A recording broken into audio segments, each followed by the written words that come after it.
George Joseph, ഈ spa എന്ന് പറയുന്ന പ്രതിഭാസം ഇന്നലെ ഒന്നും ഉണ്ടായതല്ല. കൃത്യമായി പറഞ്ഞാൽ ഈ 2013 മുതൽ ഇത് പോലീസിന്റെ റഡാറിലുണ്ട്. ഒന്നുകൂടി കൃത്യമായി പറഞ്ഞാൽ ഈ പോൾ മുത്തൂറ്റ് വധത്തിന് ശേഷം കുറച്ചുകൂടി റഡാറിലുണ്ട്. സ്പാ കേന്ദ്രീകരിച്ച ഗുണ്ടാ സംഘങ്ങൾക്ക് പോലീസിന്റെ പിന്തുണ, അവിടെ നിന്ന് കാശൂറ്റൽ, ഒത്താശ, IB റിപ്പോർട്ട്, ക്രൈം മാപ്പിംഗ് ഒക്കെ അന്നേ ഉണ്ട്. ഇപ്പോൾ ഇതാ വീണ്ടും എന്തോ പുതിയ കാര്യം എന്ന മട്ടിൽ എന്തോ പരിശോധന നോക്കാൻ പോകുന്നു എന്നൊക്കെ പറയുന്ന പോലെ കഥയുണ്ടോ ശ്രീ ജോർജ് ജോസഫ്? ഇതൊക്കെ എന്നേക്കെന്നേ ചെയ്യേണ്ടതല്ലേ?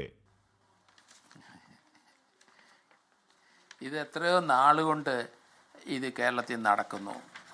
എല്ലാവരും നേരത്തെയൊക്കെ കുറേ വർഷങ്ങൾക്ക് മുമ്പ് 2000 കാലഘട്ടത്തിലൊക്കെ തായ്ലൻഡിൽ പോകുമായിരുന്നു. അവിടെയാണ് ഈ സ്പായുടെയൊക്കെ കുറച്ച് അനുഭവം കിട്ടുന്നത്.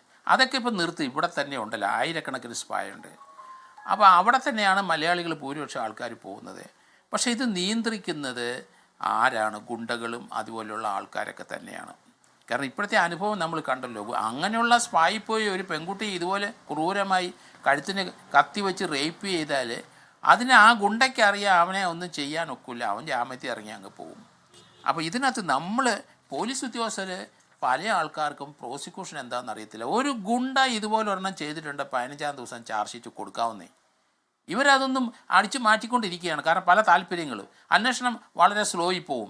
15-ാം ദിവസം 30-ാം ദിവസം എല്ലാ ഗുണ്ടകളുടെ കേസും നമുക്ക് ചാർജ് ഷീറ്റ് കൊടുക്കാൻ സാധിക്കും. ഈസിയാണ്. നമുക്ക് അതിനകത്ത് ഒരു റേപ്പിൻ്റെ ഒരു സർട്ടിഫിക്കറ്റ് ഉണ്ടാവും, ആ പെൺകുട്ടി ഉണ്ടാവും, ഇതുപോലെയുള്ള ആ റേപ്പ് നടന്ന സ്ഥലത്ത് 1-2 സാക്ഷികൾ മതി. എന്തിനാണ് 100,000 ദിവസം ഇത് അന്വേഷിക്കുന്നത്? അങ്ങനെ ഒരു സ്റ്റാൻഡിങ് ഇൻസ്ട്രക്ഷൻ ഓമിയിൽ നിന്നല്ലേ DGP ഇറക്കണം. ഗുണ്ടകൾ ഉൾപ്പെട്ട ഇതുപോലെ കാലുവെട്ടിയവൻ്റെയൊക്കെ അവന് കാലുവെട്ടിയവനൊന്നും ഇനി ജീവിതത്തിൽ മടങ്ങി വരാൻ പാടില്ല. അവൻ ജയിലിൽ തന്നെ അവൻ്റെ വാസമായിരിക്കണം. അത് തീർച്ചയായിട്ടും ഒരു 7 വർഷം മുതൽ 10 വർഷം വരെ കിടക്കുമല്ലോ. അപ്പോൾ അവൻ നിർവീര്യമായിട്ട് ഇറങ്ങി വരണം. അപ്പോൾ അങ്ങനെ ഒരു സംവിധാനം കേരളത്തിൽ ഈസിയായിട്ട് ചെയ്യാനുള്ളതേ ഉള്ളൂ. പക്ഷേ പോലീസ് അത് ചെയ്യില്ല. ഇപ്പം നമുക്കറിയാം കേരളത്തിലെ തിരുവനന്തപുരം നഗരത്തിൽ എന്തുമാത്രം ഫ്ലാറ്റുകൾ പൊങ്ങി, ഇവിടെ ജനസംഖ്യ എന്തുമാത്രം വർദ്ധിച്ചു.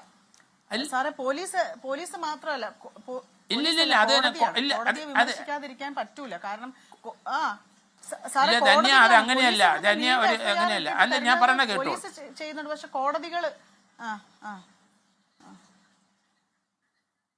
അത് അവർക്ക് വിവരം ഇല്ലാഞ്ഞിട്ടല്ലേ.